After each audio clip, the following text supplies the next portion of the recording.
Hey guys, welcome back. It is Vlogmas day 16 and we are doing chocolate bombs and setting up my son's Secret Santa gift.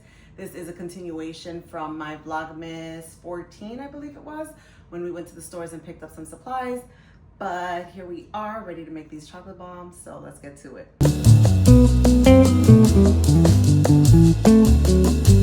Okay, so we're gonna need the following ingredients. You're gonna definitely wanna pick up some chocolate melts. I got these from Michael's.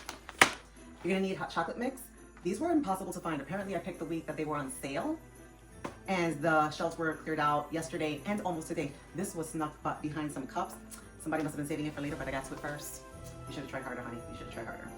And then we have extra marshmallows because we want it to be nice and chocolatey with some marshmallows. You're gonna want some cute decorative cupcake wrappers. So I got these cute, can you see them? Hopefully you can. I got these cute Christmas ones.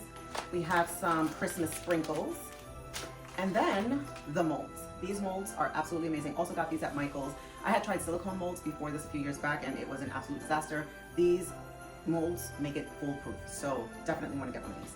And then last but not least, you want to get yourself a cute little case. I got these on Amazon. I'm going to link everything down below in my description, so feel free to look there.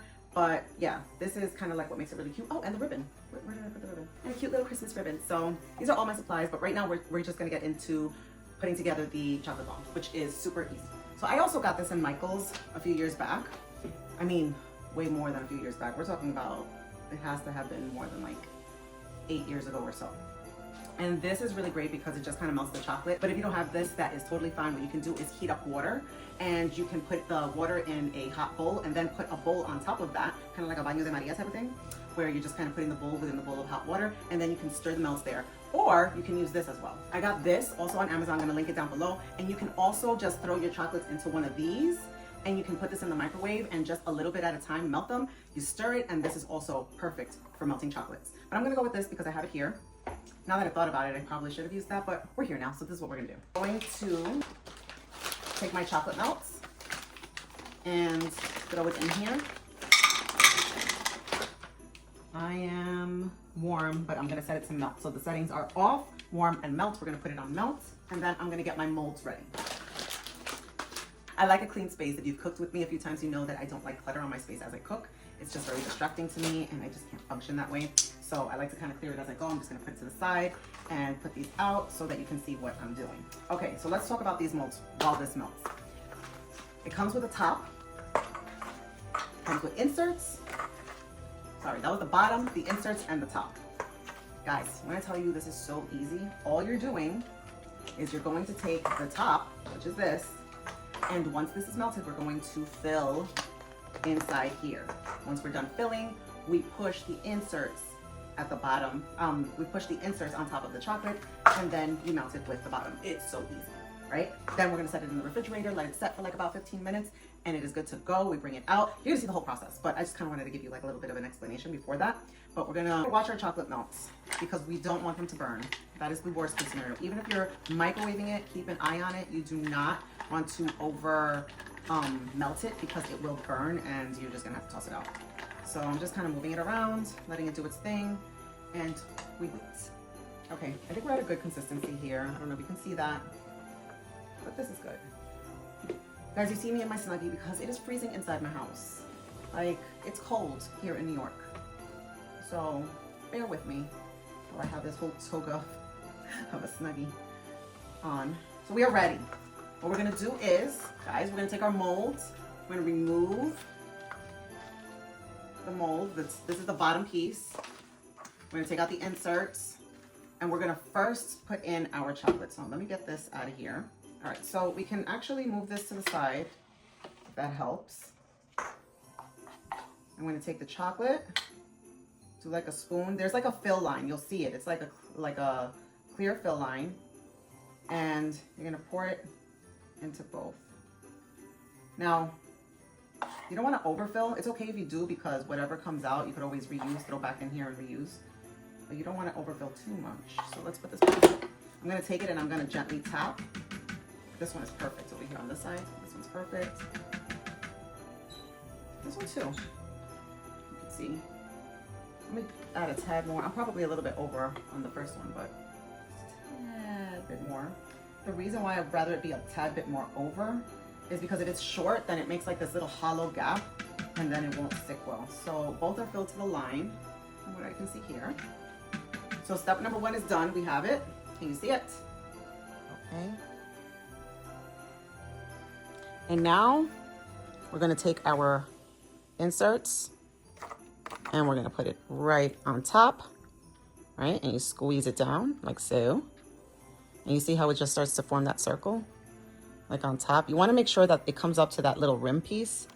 I'm gonna show you in a second. We're gonna take the bottom and we're gonna place it right on top. And you see how it's spreading out? You wanna make sure that that is on the rim. Like I said, you want to make sure that you have enough of a rim. I turn it over and then I just kind of do this. And I don't mind that it just spread a little bit because like I said, all of that, once it sets, you can just remove it and throw it right back in. Guys, this is like the most that you're doing with this. Now we're gonna stick this in the fridge. Okay, for this chocolate bomb, I'm gonna do a white drizzle. So I'm gonna take my white chocolate milk and I'm gonna use this baby cute little cup. Since we're only gonna do a little bit of a drizzle. I'm not trying to put too much, but put in a few. I filled it up to about, oh, this is half a cup. So, but it's not filled to half a cup. I would say a third of the cup is filled with the white chocolate. So this might be a little bit too much for just one chocolate bomb, but you'll use most of it, and then we'll also fill it with some fresh marshmallows here. So now we're gonna melt this. We're waiting for the cocoa bomb inside the refrigerator to finish setting, and once it's hard, then it's good to go to pour in the mix. We will now put our chocolate melt in the microwave. You can use whatever color you want. I'm using the white ones.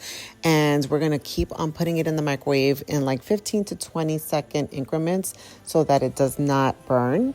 Once you take the molds out of the refrigerator, make sure you take out the edges carefully because you want a nice thick rim so that it can stick together nicely.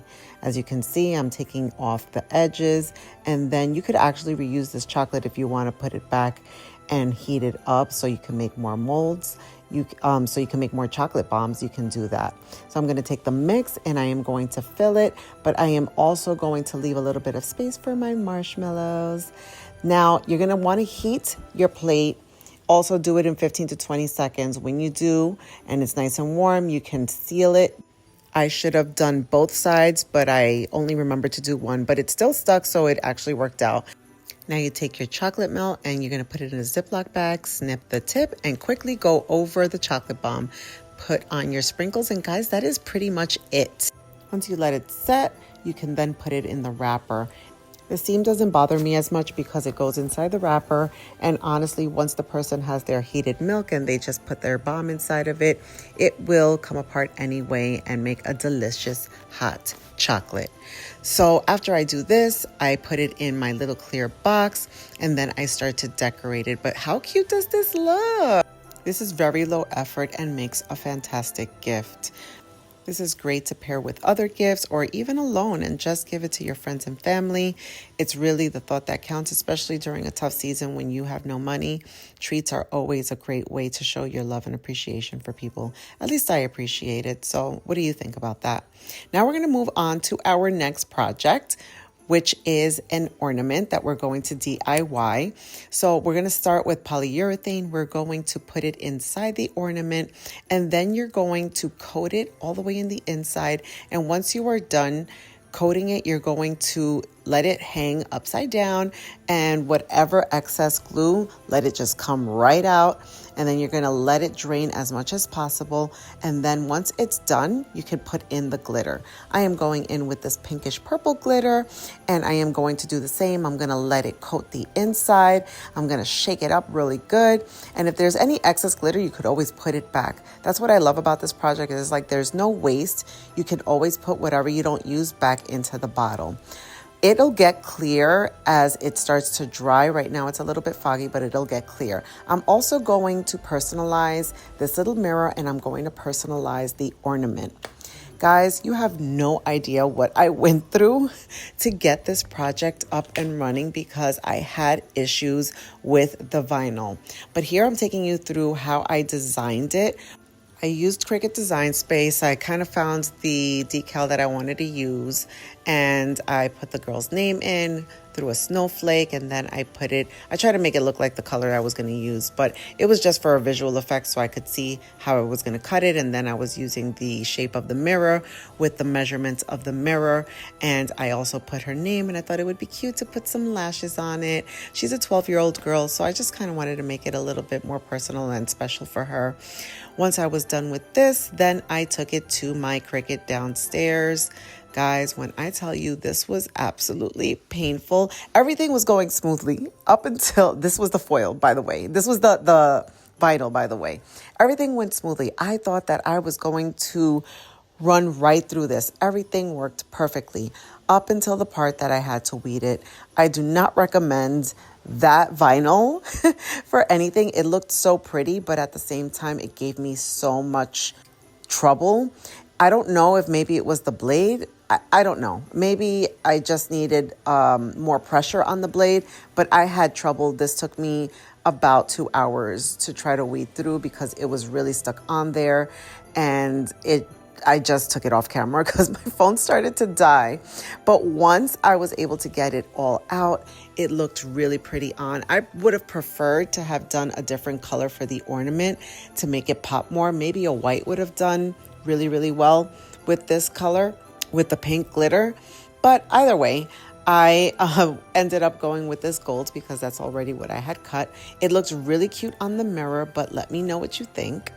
I love to personalize things. I think that it's a nice special touch, and I think that she's going to like it. I really hope she does. She's 12. She's about the same age as my son, and they've known each other since pre-K, and they used to ride the bus together. So it was really like such an honor for me to be able to do her Secret Santa. My son was supposed to help me with this, but of course, you know, he didn't. So I was left to do it all alone. Okay, guys, so these are all the gifts that we had picked up between Ulta, Dollar Tree, and I used some materials from Michael's, like the vinyl. Tell me what you think. Would you like to receive a gift like this if you were on the receiving end? I think this is a great budget-friendly type of gift that also adds a personal touch. You know, I loved me this pink bag from Dollar Tree. I think it's so adorable. I'm almost tempted to gift myself something just so I could put it in this bag under the tree for myself.